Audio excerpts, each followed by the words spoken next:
Welcome back to our YouTube channel. Today అయితే మనకు BECIL recruitment నుంచి DEO MDS assistant and other పోస్టులకు అయితే నోటిఫికేషన్ అయితే వచ్చిందండి. ఇదైతే ఆఫ్లైన్ నోటిఫికేషన్ అండి. టోటల్ 154 పోస్టులు అయితే ఉన్నాయి. ఈ వీడియోలో మనం ఎలా అప్లై చేసుకోవాలి, ప్రాసెస్ ఏంటి, ఏజ్ లిమిట్ ఎంత, శాలరీ ఎంత అన్నీ చూసుకుందామండి. నా నుంచి ఒక చిన్న ఛానల్కి కొత్తగా వచ్చి ఉంటే ఒక సబ్స్క్రైబ్ అయితే చేసుకోండి. ఈ వీడియోకి ఒక చిన్న లైక్ అయితే ఇవ్వండి. మీరు ఇచ్చేసి ఒక లైక్ మాకు చాలా హెల్ప్ఫుల్గా ఉంటుంది. థ్యాంక్ యూ అండి. ఇక డైరెక్ట్ వీడియోలోకి వెళ్ళిపోదాం. ఇక్కడ చూసుకోవచ్చు మనం బీఈసీఐఎల్ రిక్రూట్మెంట్ అండి. ఇది BECIL recruitment 2026 for DEO MTS assistant and other వేకెన్సీస్కి అయితే ఆఫ్లైన్లో 154 వేకెన్సీస్ అయితే ఉన్నాయండి. ఆఫ్లైన్ అప్లికేషన్ అండి, ఇది ఆన్లైన్ అయితే కాదు. ఇక్కడ చూసుకోవచ్చు రిక్రూటింగ్ ఆర్గనైజేషన్ అయితే broadcast engineering consultants Indian limited అండి. బీఈసీఐఎల్ డిప్లొమాటిక్ లొకేషన్ అంటే జమ్మూలో ఉంటుందండి. ఇది ఏఐఐఎంఎస్ ద్వారా ఏఐఎంఎంఎస్లో మనకు జాబ్స్ అయితే అవైలబుల్గా ఉన్నాయండి. దీంట్లో DEO MTS office assistant, driver, electrician పోస్టులు అయితే ఉన్నాయండి. టోటల్ 154 పోస్టులు అండి. ఇదైతే అప్లికేషన్ మోడ్ ఇక్కడ చూసుకోవచ్చు. వాళ్ళు మెన్షన్ చేశారు ఆఫ్లైన్ మోడ్ అని మనకు మెన్షన్ చేశారండి. లాస్ట్ డేట్ అయితే 18 ఫిబ్రవరి 2026 దాకా ఉందండి. సెలక్షన్ ప్రాసెస్ అయితే short listing and skill interview అయితే ఉంటుందండి. పెద్ద ప్రాసెస్ ఏమి ఉండదు. మీకు ఎగ్జామ్ కూడా సిబిటీ కూడా ఉండదండి. మంచి ఛాన్స్ అండి ఇది, మంచి ఆపర్చునిటీ. ఎవరైనా చేసుకోవాలనుకుంటే చేసుకోండి, మిక్స్ కాకండి. ఇక్కడ వేకెన్సీస్ వేరియేషన్ అయితే చూసుకుందామండి. ఆఫీస్ అసిస్టెంట్ అయితే 12 పోస్టులు ఉన్నాయండి. డ్రైవర్కి అయితే 11 ఉన్నాయి. మల్టీ టాస్క్ అయితే 10 ఉన్నాయండి. ఎలక్ట్రీషియన్ ఆఫీసర్కి అయితే 10 ఉన్నాయి. మెడికల్ రికార్డ్ అసిస్టెంట్స్కి అయితే 8 ఉన్నాయండి. డేటా ఎంట్రీ ఆపరేటర్కి అయితే 5 ఉన్నాయి. డయటీషియన్ అంటే 5 ఉన్నాయండి. పారామెడికల్ గ్రేడ్స్కి అయితే 5 ఉన్నాయి. ఇంకా జూనియర్ టెక్నీషియన్కి అయితే 3 ఉన్నాయి. మెడికో సోషల్ సర్వీస్ ఆఫీసర్కి అయితే 3 ఉన్నాయండి. మల్టీ రిహాబిలిటేషన్ వర్కర్కి అయితే 3 ఉన్నాయి.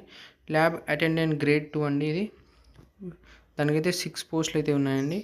Variation other technician and medical పోస్టులకు అయితే టోటల్ 68 పోస్టులు అయితే ఉన్నాయండి. టోటల్ 154 పోస్టులకు అయితే అప్లికేషన్ రిలీజ్ చేశారు. టోటల్గా ఇది ఆఫ్లైన్ అండి, ఆన్లైన్ అయితే కాదు, ఓన్లీ ఆఫ్లైనే.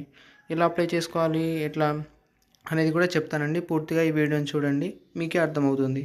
ఇక్కడ చూసుకుంటే ఎడ్యుకేషన్ క్వాలిఫికేషన్ అయితే చూసుకుందామండి. ఫస్ట్లీ ఎంటీఎస్కి అయితే చూడొచ్చు. ఇక్కడ ఎంటీఎస్కి అయితే 10th ఆర్ ఐటీఐ ఈక్వివాలెంట్లో పాస్ అయి ఉండాలండి.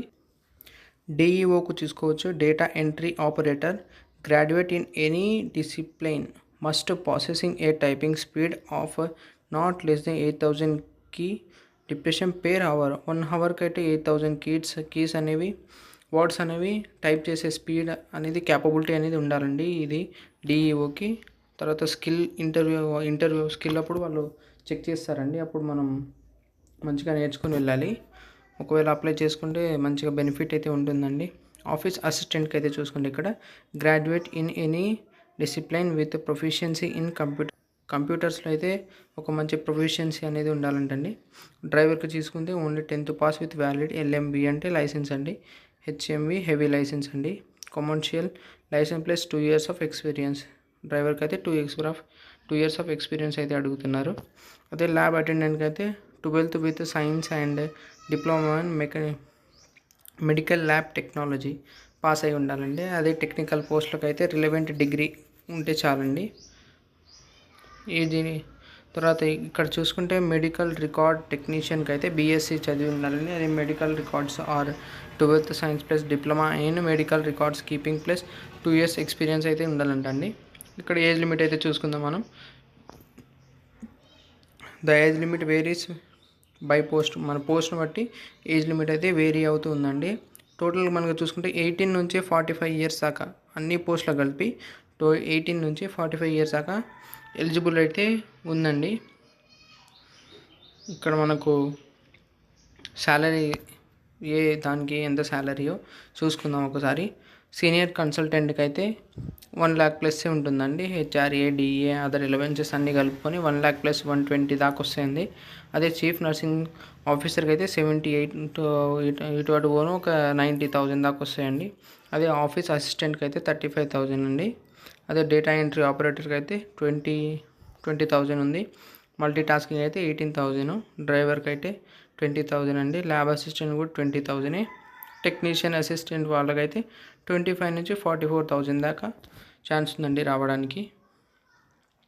సెలెక్షన్ ప్రాసెస్ అయితే చూసుకుందాం. ఇక్కడ మనం సెలెక్షన్ ప్రాసెస్ అయితే చూసుకుందామండి.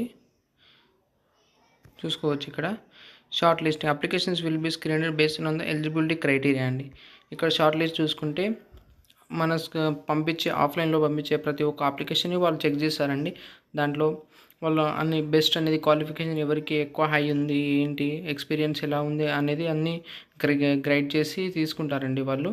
తర్వాత మీ అప్లికేషన్ ఒకవేళ మీ అప్లికేషన్ అయితే షార్ట్ లిస్ట్ అయితే తర్వాత మీకు స్కిల్ టెస్ట్కి ఇంటర్వ్యూకి అయితే పిలుస్తారనమాట. ఎగ్జాంపుల్ మనకి డిఈఓ పోస్ట్ ఉంది కదండి, డేటా ఎంట్రీ ఆపరేటర్కి. దానికైతే మనకు టైపింగ్ కావాలి, డ్రైవింగ్ టెస్ట్, ఇట్లా స్కిల్ టెస్ట్ అంటే ఇప్పుడు డ్రైవింగ్ టెస్ట్ డ్రైవర్స్కి వాటికి వీటికి ఉంటాయండి. అది అలా అండి. అలా నోటిఫికేషన్ అయితే మనకు ఎలా షార్ట్ లిస్ట్ అయ్యామనేది మనకి మన నెంబర్ మెన్షన్ చేస్తాం కదండి, నెంబర్కో లేకపోతే మన ఈమెయిల్కి అయితే మెసేజ్ వస్తుంది. తర్వాత స్కిల్ టెస్ట్ ఇంటర్వ్యూ అయిపోయిన తర్వాత డాక్యుమెంట్ వెరిఫికేషన్ ఉంటుందండి. ఒరిజినల్ డాక్యుమెంట్స్ అనేది మనం అక్కడ ఇంటర్వ్యూలో లేకపోతే జాయినింగ్ అప్పుడు చూపించాలండి వాళ్ళకి. వీళ్ళు వెరిఫై చేసుకొని అన్నీ చూసుకుంటారండి. తర్వాత మనకు ఫైనల్ రిజల్ట్ వస్తుంది. ఫైనల్ రిజల్ట్ ఒకవేళ మీరు షార్ట్ లిస్ట్ అయిపోతే అక్కడ మీకు AIIMS జంబూలో మీకు అనేది జాబ్ అనేది వస్తుందండి. అది ఇప్పుడైతే ప్రాసెస్ చూసుకుందాం. అసలు ఎలా ఆఫ్లైన్లో ఎలా ఏమేమి సబ్మిట్ చేయాలి, ఎలా చేయాలి, ఫామ్ అనేది ఎలా ఫిల్ చేయాలి అన్నీ అయితే చూసుకుందామండి ఒకసారి. మీకు నేను డిస్క్రిప్షన్లో లింక్ ఇస్తానండి. అక్కడ నుంచి మీరు ఫామ్ అనేది డౌన్లోడ్ చేసుకోవచ్చు, రిజిస్ట్రేషన్ ఫాము. ఒకసారి చూడండి, డిస్క్రిప్షన్లో లింక్ ఉంటుంది. అక్కడ నుంచి మీరు ఫామ్ డౌన్లోడ్ చేసుకొని దాన్ని ప్రింట్అవుట్ తీసుకోండి.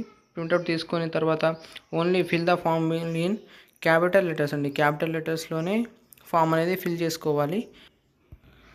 దాంతోపాటు ఏమేమి డాక్యుమెంట్స్ అటాచ్ చేయాలో ఇక్కడ చూసుకుందామండి. ఇక్కడ డిస్ప్లే చేశారు మనకు ఎడ్యుకేషనల్ సర్టిఫికేట్స్ అండి. 10th 12th are degree etcetera మీరు ఏది చేసి ఉంటే ఆ డాక్యుమెంట్స్ ఒక జిరాక్స్ దానికి అటాచ్ చేసేయండి. తర్వాత date of birth 10th certificate, me 10th date of birth certificate లేకున్నా 10th సర్టిఫికేట్ అయినా డేట్ ఆఫ్ బర్త్ కింద పెట్టవచ్చండి, ఏం కాదు. దాని తర్వాత ఒకవేళ క్యాస్ట్ సర్టిఫికేట్ అడిగితే క్యాస్ట్ సర్టిఫికేట్ అండి, లేకపోతే వర్క్ ఎక్స్పీరియన్స్ సర్టిఫికేట్ అయితే కంపల్సరీగా ఉండాలి. అట్లాగే పాన్ కార్డ్, ఆధార్ కార్డ్ అయితే జిరాక్స్ అండి. ఈ ఎపిక్ కార్డ్ అయితే అవసరం లేదండి, అంత అది మ్యాండేటరీ ఏం కాదు. తర్వాత అప్లికేషన్ ఫీ అండి. డిమాండెడ్ క్రాఫ్ట్ అప్లికేషన్ ఫీ అండి. ఎలా పే చేయాలంటే మీరు ఇప్పుడు BECIL ఉంది కదండి, దానికి ఒక డిమాండ్ క్రాఫ్ట్ అనేది ఫేవర్గా ఒక ప్రిపేర్ చేసి పెట్టాలండి. అది కూడా మీరు డైరెక్ట్ కన్సల్టెంట్స్కి పంపించేయవచ్చు. ఇండియన్ లిమిటెడ్ నోయిడాలో ఉంటుంది అది. అక్కడ పంపించేస్తే వాళ్ళు రిసీవ్ చేసుకుంటారండి. సెండ్ వియాస్ అది మీరు ఇప్పుడు పోస్ట్ ఉంటుంది కదా అండి, NRLFని మీరు డైరెక్ట్ స్పీడ్ పోస్ట్ ద్వారా పంపితే డైరెక్ట్ తొందరగా అయితే అయిపోతుందండి. ఆ DD కూడా వాళ్ళకి అందులోనే చేరిపోతుంది. అలా అయితే మీరు అప్లికేషన్ అయితే ఆన్లైన్ చేసుకోవచ్చండి.